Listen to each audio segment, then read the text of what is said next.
नमस्कार दोस्तों, आज बड़ी ज्वलंत और एक ऐसी दर्द भरी हम कहानी को सुनाते हैं। कहानी नहीं बल्कि हकीकत की तरफ ले चल रहे हैं। ये हकीकत कहीं अन्य की नहीं, ये उत्तर प्रदेश राजधानी की है, जहां पर भगवान श्री कृष्ण की नगरी की तरफ ले चलेंगे। और इस कृष्ण की नगरी में किस तरीके से पति पत्नी अपने प्राणों को खो देते हैं, किस तरीके से घटना होती है और इस घटना की पूरी जानकारी थाना प्रभारी द्वारा दी जाती है। अब तक टीवी चैनल ने इस घटनाक्रम को बड़ी बारीकी से जानने का प्रयास किया है। तो मैं दोस्तों जानते हैं आज की घटनाक्रम की बड़ी कहानी, और इस कहानी में है क्या सच्चाई, और इस सच्चाई को देखने के लिए हमारे साथ बने रहिए, क्योंकि हम उस खबर को आप तक ले जाना चाहते हैं, क्योंकि उस हम बात को बताना चाहते हैं जहां पर आदमी 7 फेरे लेता है, 7 जीने की और 7 मरने की कसम खाता है, और जब वो टूट जाता है, जब उन रिश्तों को खराब हो जाते हैं, या हम कह सकते हैं जब रिश्तों में दरार आ जाती है तो रिश्ते तार तार होने लगते हैं। जब वो रिश्ते खराब होते हैं तो रिश्ते तार तार होने लगते हैं, और उन रिश्तों में एक खटास पैदा हो जाती है। और वो खटास ही नहीं बल्कि मैं कह सकता हूं कि खटास ही नहीं बल्कि इस तरीके की घटनाओं के बाद लोग अपने आप को समाहित नहीं करते। तो दोस्तों, आज की हम जनता की अदालत में हम आपको दिखाएंगे, बताएंगे कि इस घटना ने लोगों के हृदय को किस तरीके से झकझोरा, इस घटना ने लोगों को किस तरीके से झकझोरा, किस तरीके से घटना के बाद लोगों का दिल कांप गया, घटना के बाद लोग किस तरीके से अपने आप में डर गए, घटना के बाद पुलिस प्रशासन के हाथ पांव फूल गए, घटना के बाद क्या चर्चा उड़ी, क्या सच है, इस सब चीज की जानकारी के लिए जब पुलिस ने छानबीन किया और अब तक टीवी न्यूज चैनल ने बड़ी ही गंभीरता से इसकी तह तक जानने का प्रयास किया, तो सच्चाई सामने हो जाती, और वो सच्चाई सुन करके सभी के रेंगटे खड़े हो गए। क्या ऐसा हो सकता था? क्या ऐसा हुआ?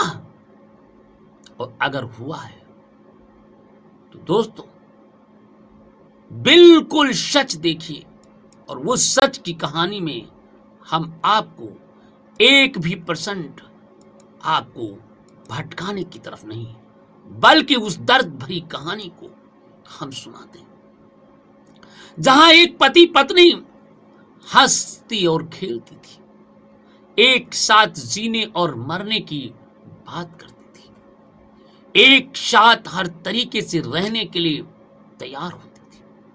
आज वही पत्नी किस तरीके से घर में विघटन पर गया और वो बिलक बिलक कर रोने लगी, और क्या हुआ, उसकी पुत्री क्या बताया पुलिस को, ये सुन करके भी आपके लिए दोस्तों फिर हुआ क्या, फिर ये घटनाक्रम हुई कैसे, इन सब चीजों को जानकारी के लिए बस बने रहिए, 2 मिनट में बताता हूं। पत्नी को मार लगा ली फांसी। अरे भाई, पहले पत्नी को मारा फिर फांसी लगा ली। बेटी की जुबानी पूरी कहानी मुझे सुला दिया। सुबह पापा फंदे पर और मां बेड पर पड़ी थी। थाना प्रभारी निरीक्षक आनंद कुमार शाही ने बताया कि भरतपुर कुबेरा ताखा गांव निवासी दीपक करीब उम्र 28 वर्ष अपनी पत्नी सविता और 2 बच्चों के साथ कन्हैया कुंज कॉलोनी में किराए के मकान में रहते थे। मथुरा थाना हाईवे स्थित कि कन्हैया कुंज कॉलोनी में रविवार की सुबह पत्नी का शव मिलने से इस पूरे क्षेत्र में सनसनी फैल गई। सूचना पर पुलिस अधीक्षक फॉरेंसिक टीम के साथ पहुंच गए।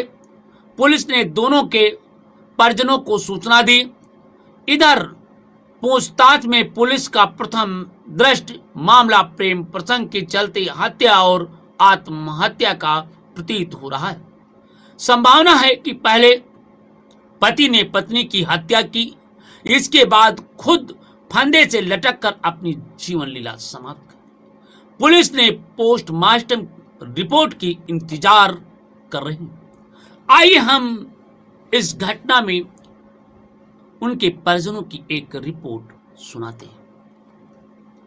5 साल की बेटी ने बताया कि रात की पूरी कहानी उस बेटी ने सुना दिया, और उस बेटी ने सुनाया ही नहीं बल्कि पूरी बात बताई। थाना प्रभारी निरीक्षक आनंद कुमार शाही ने बताया अब तक टीवी न्यूज चैनल को कि भरतपुर कुबेर ताखा गांव निवासी दीपक करीब उम्र 28 वर्ष अपनी पत्नी सविता और 2 बच्चों के साथ कन्हैया कुंज कॉलोनी में किराए के मकान में रहते थे। रविवार की रात को सविता की पत्नी के मोबाइल पर किसी का फोन आया।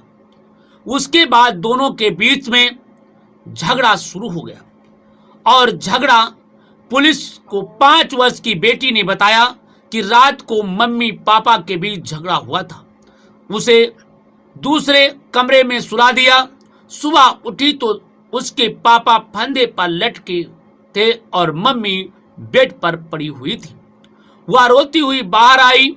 बच्ची को रोता देख लोगों ने पूछा तो वह सभी को लेकर घर के अंदर गई। स्थानीय लोगों ने तत्काल पुलिस को सूचना दी। सूचना पर SP city Arvind Kumar, CO Shweta Verma, थाना प्रभारी निरीक्षक आनंद कुमार शाही पुलिस बल के साथ पहुंच गए।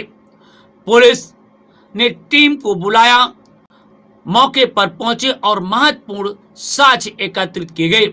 दोनों शवों को पोस्टमार्टम के लिए भेज दिया है। पोस्टमार्टम रिपोर्ट के बाद पता चलेगा कि पत्नी ने किस तरह से पत्नी की हत्या की, पत्नी किस तरीके से हत्या की। पत्नी के गले पर रस्सी के निशान हैं। संभावना व्यक्त की जा रही है कि पहले पत्नी ने पत्नी की रस्सी से गला घोंटा और उसके बाद रस्सी के फंदे बनाकर खुद को जान दे दिया। अब हम आपको और भी जानकारी देते हैं। लोग बताते हैं, उस तरफ भी चलते हैं। 1 सप्ताह पहले से चल रहा था दोनों बीच झगड़ा। थाना प्रभारी ने बताया कि आसपास के लोगों ने बताया है कि पिछले 1 सप्ताह से दोनों के बीच किसी बात को लेकर झगड़ा चल रहा था। बताया कि कविता घर के अंदर ब्यूटी पार्लर का काम करती थी, जबकि दीपक प्राइवेट स्कूल में शिक्षक था। उसका विवाह 2018 में हुआ था। इसके बाद दोनों के 2 बच्चे हुए। बड़ी बेटी 5 साल की और छोटा बेटा 2 साल का है। बेटा अपनी नानी के घर था। घटना की जानकारी दोनों परिजनों को लगी तो वह भी मौके पर पहुंचे, लेकिन मीडिया से दूरी बनाई रखी। पड़ोसी की छत पर मिले सुसाइड नोट ने किया प्रेम प्रसंग का खुलासा।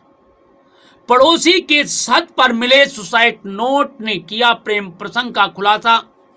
थाना प्रभारी आनंद कुमार शाही ने बताया कि पड़ोस में रहने वाले व्यक्ति की छत पर एक कागज मिला है। कागज में लिखा है कि वह अपनी पत्नी सविता से परेशान है। उसका एक लड़के से प्रेम प्रसंग चल रहा है। कई बार मना किया, लेकिन बात करना बंद नहीं कर रही थी। मना करने पर आए दिन घर में झगड़ा होता था। वह परेशान बहुत था। सविता उसके साथ कोई बड़ी घटना करना चाहती थी। सुसाइड नोट में एक मोबाइल की चिप भी मिली है। सुसाइड नोट में मोबाइल चिप के बारे में लिखा है कि इसके अंदर वीडियो और चैटिंग के 60 स्क्रीन है। थाना प्रभारी निरीक्षक ने बताया कि पड़ोसी ने उन्हें यह सुसाइड नोट दे दिया है।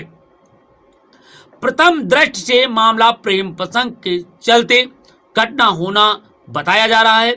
अभी तक जांच से यह स्पष्ट हुआ है कि पहले पति ने पत्नी की हत्या की, इसके बाद फंदे से लटक कर जान दे दी। महिला के गले पर रस्सी के निशान है।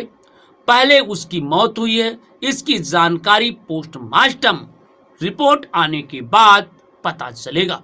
ये बात doctor Arvind Kumar SP city ने जानकारी दी है।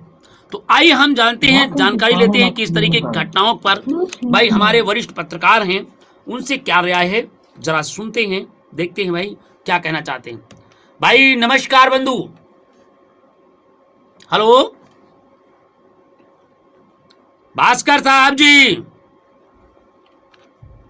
हमारे बीच भास्कर साहब की आवाज नहीं जा रही भाई, क्या हुआ है भाई, जरा बात कर लेते हैं भास्कर साहब जी। भास्कर साहब जी, हेलो भाई, आवाज नहीं पहुंच रही है भास्कर साहब। इस समय हो सकता है कि कहीं पे व्यस्तता के कारण आवाज नहीं पहुंच